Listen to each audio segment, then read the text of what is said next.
Madame, Monsieur, bonsoir. Merci de votre fidélité. Bienvenue aux 19h. Voici les titres du journal. Et de 4 aux Jeux paralympiques de Tokyo, une belle moisson de médailles pour le Maroc. Amin Chintouf nous offre une 4e médaille d'or. Les athlètes marocains peuvent se targuer de belles performances. Les développements dans ce journal.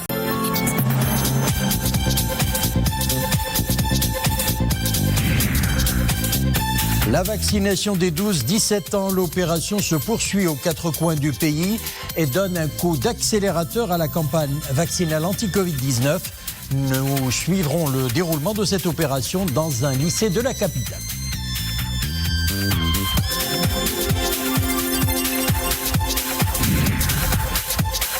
Le secteur agricole, l'un des leviers du développement économique dans la région d'Akhla Oued Dahab. De nombreux projets ont été menés dans le cadre du plan Maroc Vert. Nous le verrons en fin de cette édition.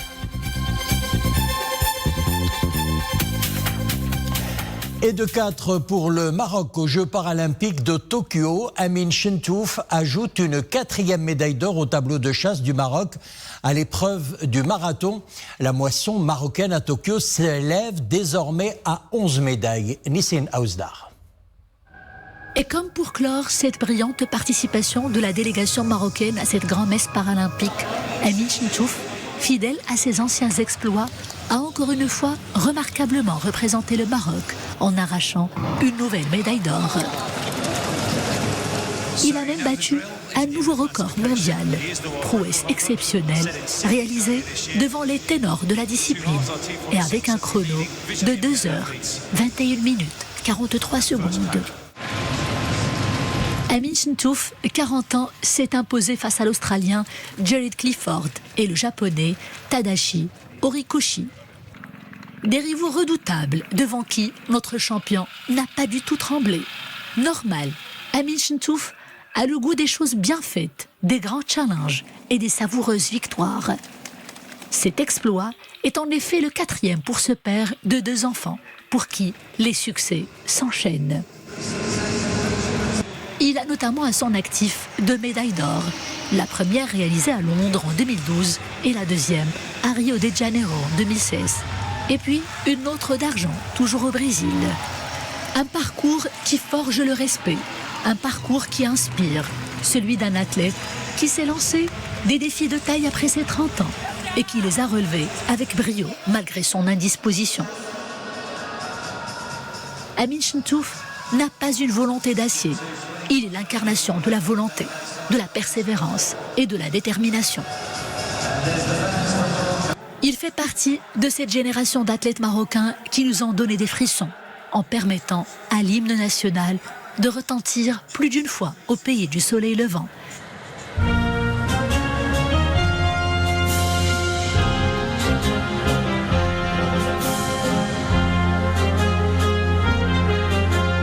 La génération de Abdeslam El-Hili, de Zakaria Derham, d'Ayoub Sadni, de Fouzia El-Qassaoui, de Yousra Karim, de Mohamed Amgoun, de Izzdin Nouiri, de Hayat El-Gar'a et de Saïda Ammoudi. Une génération qui rend tellement fière, qui donne l'exemple et qui ne cesse de prouver qu'à cœur vaillant, rien n'est impossible. Voilà, une nouvelle fois, bravo à nos athlètes. Covid-19, les chiffres du jour à présent, la décrue se poursuit, se confirme. Les chiffres des dernières 24 heures, 3043 nouveaux cas d'infection au coronavirus enregistrés, 80 nouveaux décès à déplorer. Le total des cas actifs redescend sous la barre des 50 000 avec 47 682. Celui des cas sévères ou critiques est de 2171, dont 79 sont placés sous intubation. Le nombre de primo-vaccinés dépasse les 19 100 000. Celui des personnes complètement vaccinées est de plus de 15 millions et demi. Et pour une rentrée scolaire sûre, la campagne vaccinale des 12-17 ans bat son plein dans plus de 400 centres à travers le pays. Pour cette tranche d'âge, quelques 2 900 000 élèves sont invités à se faire vacciner. Notre équipe a visité l'un des centres de vaccination à Rabat. Reportage Mehdi Chtaïbi, Reda Amaou, Zakaria Mouqin-Billah, Iman Ablou. Dès les premières heures de la matinée, Mouad se dirige avec sa mère au lycée La Lenza. Aujourd'hui, il va faire son vaccin. Âgé de 17 ans, l'autorisation de tuteur est indispensable. Le vaccin est bénéfique car il permet de développer l'immunité personnelle contre le Covid. Aujourd'hui, j'ai fait la première dose, la deuxième dans 3 semaines.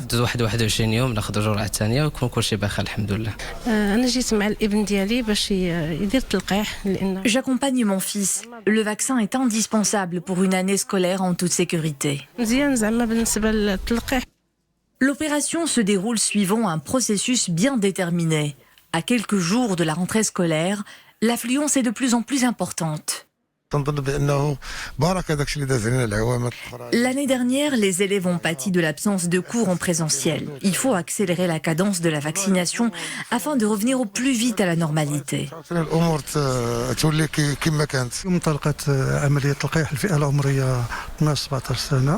Ce centre a été aménagé il y a 10 jours. Il est dédié aux jeunes âgés de 12 à 17 ans et comprend un stand pour l'accueil, une salle d'attente et une autre dédiée aux injections.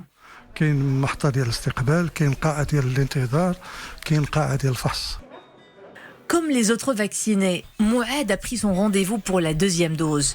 La campagne se poursuit au profit des élèves scolarisés dans les établissements d'enseignement public et privé, les écoles d'enseignement originel, les missions étrangères et les instituts de formation professionnelle.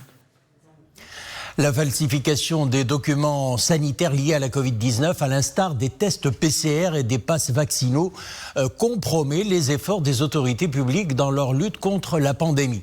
Alors, pour contrer ces pratiques illicites, le ministère de la Santé a mis en place une batterie de mesures. Exemple dans ce reportage réalisé à Tétouan, Ali Gnouni et Oumaïma Ramli. Nawal et Aya, 2 jeunes étudiantes en Russie. À l'approche de la rentrée universitaire, les 2 jeunes filles se préparent à quitter leur pays, direction Moscou pour reprendre leurs cours. Mais pour cela, il leur faudra un test PCR négatif. J'ai mon vol de retour demain matin. Pour entrer en Russie, un PCR négatif est obligatoire. Je recevrai le résultat de mon test dans quelques heures. J'espère qu'il sera négatif. Je viens de faire mon prélèvement nasopharyngé. J'espère que le résultat sera négatif. Autrement, je ne pourrai pas quitter le territoire. Depuis quelques jours, ce laboratoire gère un flux de demandes qui ne cesse d'augmenter, surtout avec la fin des vacances. Alors, pour partir à tout prix, certains n'hésitent pas à tricher ou à demander des faux PCR.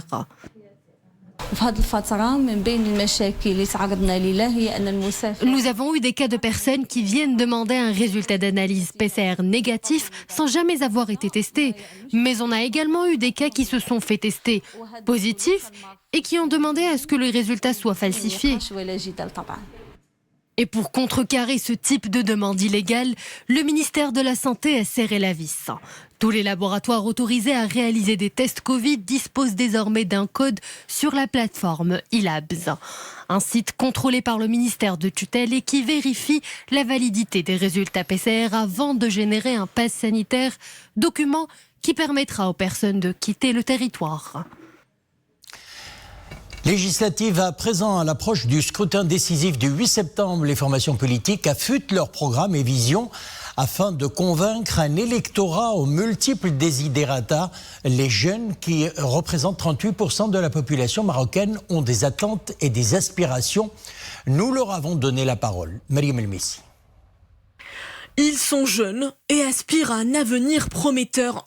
Ils représentent 38% de la population marocaine, un électorat fortement courtisé par nos formations politiques, conscientes de l'enjeu électoral de cette catégorie.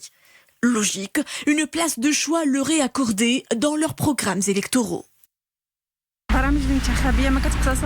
Il ne s'agit pas seulement d'étaler les performances des candidats, mais plutôt de dresser de véritables plans d'action. Un programme électoral se doit de conquérir l'électorat toutes tranches d'âge confondues. J'espère que les futurs élus soient au rendez-vous.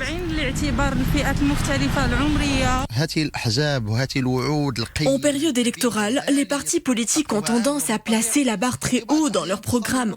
Seulement, la mise en œuvre des mesures proposées se heurte à la réalité. Comment créer 1 million de postes d'emploi directs? Comment élargir la couverture sociale à 7 millions d'enfants ou faire bénéficier tous les citoyens de la couverture sociale? Malheureusement, peu de partis apportent des réponses concrètes, réalistes et réalisables. Une jeunesse animée par des valeurs et des aspirations, comme Hajari Abdeltif, qui partage les mêmes préoccupations dans le domaine de l'art et de la culture. Nous souhaitons avoir accès à davantage d'espaces de création artistique et culturelle, des centres dédiés à la jeunesse créative. Il est temps que la culture fasse partie intégrante des programmes scolaires. Je ne pense pas que c'est le manque d'infrastructures culturelles qui pose problème. Nous voyons sortir de terre une panoplie de nouveaux édifices. Mais est-ce qu'ils sont opérationnels? Contribuent-ils à la dynamique du paysage culturel national? J'estime que la gestion des institutions culturelles doit être confiée à des professionnels qualifiés et connaisseurs du métier.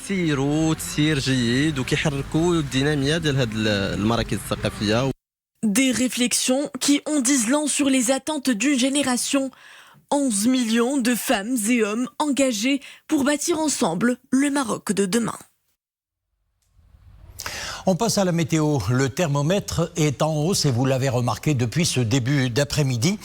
Et le thermomètre restera élevé jusqu'à demain avec des températures variant entre 40 et 45 degrés. Sont concernées les provinces d'Aousserd, comme vous le voyez sur votre écran, à Sazag, Chichaoua, Hajeb, température élevée également à Marrakech, Sidi Slimane, Teroudan, Tata, Youssoufia, Zagoura, précise la Direction générale de la météorologie. Le même phénomène intéressera mardi et mercredi les provinces d'Aousserd, Assazag, Smara, Gelmim, Inzgan, Eitmelloul, Ouaddab, Sidi Ifni, Teroudan, Tata et Zagoura. Le secteur agricole, l'un des leviers du développement économique dans la région de Dakhla Oued Dahab. Plusieurs projets sont lancés dans le cadre du plan Maroc Vert, un secteur qui contribue à créer une valeur ajoutée et à favoriser le développement socio-économique. Mohamed Iddas, Bakar Dlimi, Zakaria Mouqin Billah et Nissin Hamdaoui. La culture sous serre, une filière en plein développement à Dakhla. Dans cette exploitation, on cultive la tomate cerise, du melon et de la pastèque. Au niveau de la région Dakhla Oued Dahab, les cultures maraîchères sont cultivées sur une superficie de 1000 hectares. Le développement du secteur agricole s'appuie sur plusieurs piliers, en particulier la production végétale. À titre d'exemple, la production des primeurs a connu un bond en avant pour atteindre 1000 hectares de superficie cultivée. La plus grande part est destinée à l'export. Dans cet environnement désertique, des bassins géants sont aménagés pour l'irrigation. Climat adéquat à ce type de culture, terre arable, autant d'atouts pour le développement de ces filières. Des investisseurs ont senti le filon et se sont implantés dans la région.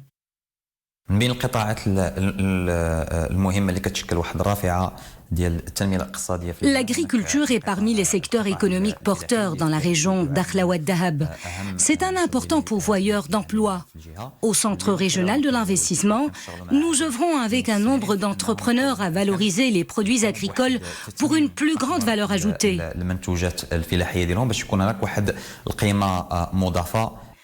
En plus d'être destinée à l'export, la filière des primeurs permet aujourd'hui de combler les besoins locaux et nationaux.